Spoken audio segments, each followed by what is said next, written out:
अस्सलाम वालेकुम नाज़रीन, जहांज़ेब वबासी एक नए प्रोग्राम के साथ हाजिर है। अब से थोड़ी देर पहले सुप्रीम कोर्ट ऑफ पाकिस्तान से बड़ी खबर ये है कि जस्टिस मुज़ाहिर अली अकबर नकवी को सुप्रीम कोर्ट ऑफ पाकिस्तान से रिलीफ नहीं मिला। जी हाँ, सुप्रीम कोर्ट में एक आइनी दरखास्त के जरिए जस्टिस मुज़ाहिर अली अकबर नकवी ने सुप्रीम जुडिशल काउंसिल की प्रोसीडिंग को सुप्रीम कोर्ट में चैलेंज कर रखा है। इस हवाले से जस्टिस अमीनुद्दीन खान की सरबराही में 3 रुकनी बेंच ने आज दोबारा इस केस की समाअत की। गुज़िश्ता रोज़ भी इस केस पर समाअत हुई थी। इस बेंच में जस्टिस जमाल खान मंदोखेल और जस्टिस मुसरत हिलाली साहिबा भी शामिल हैं। इस बेंच में जो आर्ग्यूमेंट्स होते रहे, एडवोकेट मखदूम अली खान जो जस्टिस मुज़ाहिर अली अकबर नकवी के वकील हैं, उनकी जानिब से ये मौक़िफ़ इख्तियार किया गया कि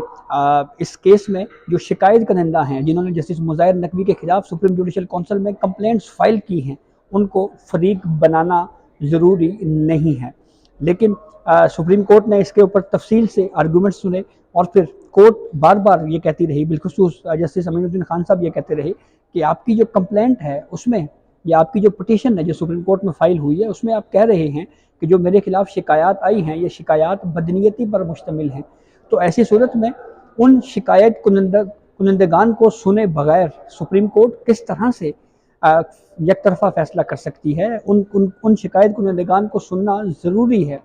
और फिर इसके बाद एडवोकेट मखदूम अली खान ने ये आर्ग्यू किया, उन्होंने ये कहा कि इसमें ज़रूरी नहीं है। इस केस की समाअत के दौरान चीफ जस्टिस काजी फ़ायज़ ईसा के ख़िलाफ़ जो सदारती रेफरेंस आया था उस रेफरेंस की मिसाल दी गई। तो उसके ऊपर जस्टिस अमीनुद्दीन खान ने यह कहा कि जस्टिस काजी फ़ायज़ ईसा की पटिशन में भी एसिड रिकवरी यूनिट समेत तमाम लोगों को फरीक बनाया गया था। सुप्रीम कोर्ट ने मुख्तसर वक्फ़ा किया और कहा जी कि हम थोड़ी देर में वापस आते हैं, और फिर एक मुख्तसर ऑर्डर ओपन कोर्ट में सुनाया गया जिसमें सुप्रीम कोर्ट ऑफ पाकिस्तान ने जस्टिस मुज़ाहिर नकवी के वकील को ये हिदायत की है कि हम वो तमाम शिकायत कुनंदगान जिन्होंने सुप्रीम जुडिशल काउंसिल में जस्टिस मुज़ाहिर नकवी के ख़िलाफ़ शिकायत दायर की हैं उनको हम फरीक बना रहे हैं, और जस्टिस मुज़ाहिर नकवी जो हैं वो एमेंडेड पटिशन यानी तरमीम शुदा पटिशन जो है वो दोबारा सुप्रीम कोर्ट में जमा करवाएं। इस केस की समाअत गैर मुय्यना मुद्दत तक के लिए मुलतवी कर दी गई है। केस की समाअत के दौरान 2 मरतबा जस्टिस मुज़ाहिर नकवी के वकील मखदूम अली खान ने सुप्रीम कोर्ट से ये इस्तदा की कि जो काउंसिल की प्रोसीडिंग है जो परसों 11 जनवरी को जो काउंसिल की कार्रवाई होने जा रही है उस पर हुक्म इम्तना दिया जाए, उस प्रोसीडिंग को सुप्रीम कोर्ट का ये 3 रुकनी बेंच रोक दे। एडवोकेट मखदूम अली खान ने ये कहा कि एक ऐसी मिसाल भी मौजूद है यहाँ पे एक तरफा प्रोसीडिंग के ऊपर काउंसिल की प्रोसीडिंग जो है वो ओपन कोर्ट में रोकी गई है। एक सुप्रीम कोर्ट के बेंच ने एक्स पार्टी केस करते हुए जो है वो उस प्रोसीडिंग को रोकी, लेकिन जस्टिस अमीनुद्दीन खान ने बार बार ये कहा कि अभी हमने केस को मेरिट्स के ऊपर नहीं सुना, और मेरिट्स के ऊपर केस को सुने बगैर हम हुक्म इम्तना कैसे दे सकते हैं। हम इस जुडिशल काउंसिल की जो प्रोसीडिंग है उसको नहीं रोक सकते उस वक्त तक जब तक हम मेरिट्स के ऊपर इस केस को ना सुना जाए, ना सुन लें। अभी हमने सिर्फ जो शिकायत कुनंदगान को फरीक बनाने के हवाले से मामला था, सिर्फ उस हद तक हमने इस केस को सुना, और फिर यूँ बेंच जो है वो उठ के चला गया। 11 जनवरी को जस्टिस मुज़ाहिर नकवी के ख़िलाफ़ जो सुप्रीम जुडिशल काउंसिल की प्रोसीडिंग है वो ओपन होगी, क्योंकि गुज़िश्ता जो इजलास था उसमें जस्टिस मुज़ाहिर नकवी ने ये इस्तदा की थी कि अब मेरी जो प्रोसीडिंग है इसको ओपन किया जाए, और फिर बेंच 1 में काउंसिल बैठी और उसने अपनी प्रोसीडिंग का आगाज़ किया। यूँ जस्टिस मुज़ाहिर नकवी को रिलीफ फौरी तौर के ऊपर नहीं मिला। जस्टिस मुज़ाहिर नकवी जो सुप्रीम कोर्ट ऑफ पाकिस्तान के सिटिंग जज हैं, उनके ऊपर मिसकंडक्ट के इल्ज़ामात हैं कि मुबैना तौर के ऊपर उन्होंने कुछ ऐसी प्रॉपर्टीज़ बनाई हैं जो प्रॉपर्टीज़ उनकी जो मालूम आमदन है उससे मैच नहीं करती, उससे मुताबिकत नहीं रखती, और इसलिए ये मिसकंडक्ट के मुर्तकिब हुए हैं। एक इल्ज़ाम जस्टिस मुज़ाहिर नकवी के ऊपर ये भी है कि उन्होंने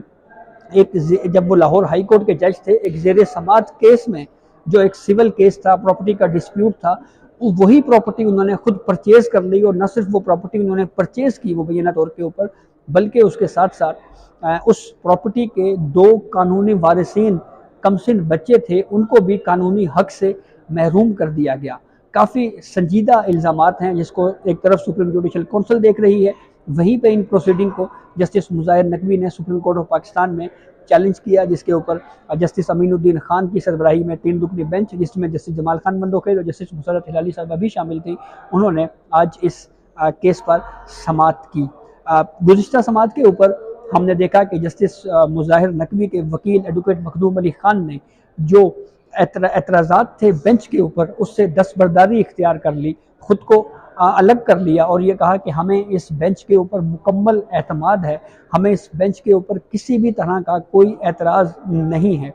और फिर केस की समाअत के दौरान एडवोकेट मियां दाऊद जो कंप्लेनेंट हैं सुप्रीम जुडिशल काउंसिल में उनके हवाले से भी सुप्रीम कोर्ट ने ये फैसला महफूज किया उनकी दरख्वास्त के ऊपर कि क्या जो मेंबर हैं जुडिशल काउंसिल के जस्टिस एजाजुल एहसन, ये दरख्वास्त थी मियां दाऊद की, वो सुप्रीम जुडिशल काउंसिल से खुद को अलग कर दें। उसके ऊपर भी फैसला महफूज हुआ, लेकिन जो जजेस की ऑब्जर्वेशन थी उसमें बिल्कुल वाज़ेह था, जैसे जैसे जमाल खान बंदोखेल साहब ने बिल्कुल वाज़ेह किया कि जिस जज के ऊपर एतराज़ हो वो उसी जज ने खुद ही तय करना होता है कि क्या उसने खुद को उस प्रोसीडिंग से अलग करना है या नहीं करना। इस हवाले से मुख्तलिफ अदालती फ़ैसले मौजूद हैं और यूँ उसका भी फ़ैसला हमें बज़ाहिर यही लग रहा है कि वो एतराज़ भी जस्टिस एजाजुल एहसन साहब के हवाले से भी वो मुस्तरद हो गया है। हाँ, तहरीर तौर के ऊपर अभी उसमें कुछ चीज़ें आना बाकी हैं। सुप्रीम कोर्ट में जब से चीफ जस्टिस ऑफ पाकिस्तान काजी फाइज ईसा आए हैं, अदलिया के अंदर जो खुद एहतसाबी का अमल है वो काफ़ी तेज़ हो चुका है। न सिर्फ अदालती फ़ैसलों में जो गलतियाँ की गई, चीफ जस्टिस ऑफ पाकिस्तान काजी फाइज ईसा की सरबराही में बेंच ने उन गलतियों को भी निशानदेही की जा रही है। मिसाल के तौर पे आर्टिकल 62(1)(f) का केस, जिस तरह से आइन को रीराइट करने की कोशिश की, सुप्रीम कोर्ट के 7 रुकने बेंच ने उस गलती को दुरुस्त किया।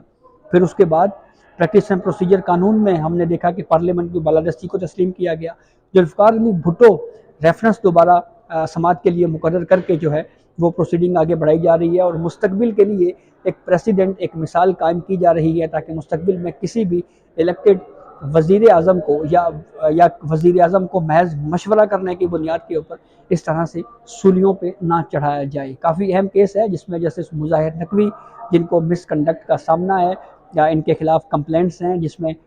ये कहा गया है कि इन्होंने मुबैना तौर के ऊपर ये प्रॉपर्टीज़ जो हैं वो जो बनाई हैं वो उनकी मालूम आमदन से मुताबिकत नहीं रखती। जस्टिस मुज़ाहिर नकवी ने अपना एक जवाब भी जमा करवाया कौंसल में, एक जवाब जिसमें उन्होंने ये मौक़िफ़ इख्तियार किया कि मेरे ख़िलाफ़ ये जितनी भी शिकायत हैं ये बदनीयती पर मुश्तमिल हैं और उन्होंने इल्ज़ाम ठहराया है उस वक्त की पीडीएम की हुकूमत को कि ये जो कुछ होता रहा इसके पीछे कहीं ना कहीं पॉलिटिकल मोटिवेशन है, यानी सियासी बुनियादों के ऊपर जो है वो ये केस बनाया गया है, क्योंकि मैं उस वक्त जो आम इंतखाबात के हवाले से केस का बेंच था उसका मैं हिस्सा रहा। अब 11 जनवरी बरोज़ जो आगे परसों आ रहा है उस पर जस्टिस मुज़ाहिर नकवी की जो सुप्रीम जुडिशल काउंसिल का इजलास होने जा रहा है। सुप्रीम कोर्ट से जस्टिस मुज़ाहिर नकवी को रिलीफ नहीं मिला। हुक्म इम्तना की इस्तदा सुप्रीम कोर्ट के 3 जजेस ने रद्द कर दी है, मुस्तरद कर दी है। जस्टिस जमाल खान बंदोखेल ने एक अहम ऑब्जर्वेशन दी इस केस की समाअत के दौरान। जस्टिस जमाल खान बंदोखेल ने यह कहा कि हमारे जो कोलीग्स हैं, मैं भी वकील रहा, हमारे जो और कोलीग्स वकील हैं वो जो है वो ज़्यादा पैसा कमाते हैं बनिस्बत जज के, और एक वकील जज इज़्ज़त के लिए बनता है, एहतराम के लिए बनता है। या तो इतना सख्त क्राइटेरिया होना चाहिए कि सुप्रीम जुडिशल काउंसिल में इतनी ठोस और जामिया कंप्लेंट आए कि जज बच ना सके, या फिर कौंसल को मनगढ़ंत और बेबुनियाद शिकायत दायर करने वालों के खिलाफ सख्त सज़ा देनी चाहिए। दरमियानी रास्ता नहीं होना चाहिए। तो ये अब तक की अपडेट थी जिससे हमने आपको आगाह किया। बहुत शुक्रिया।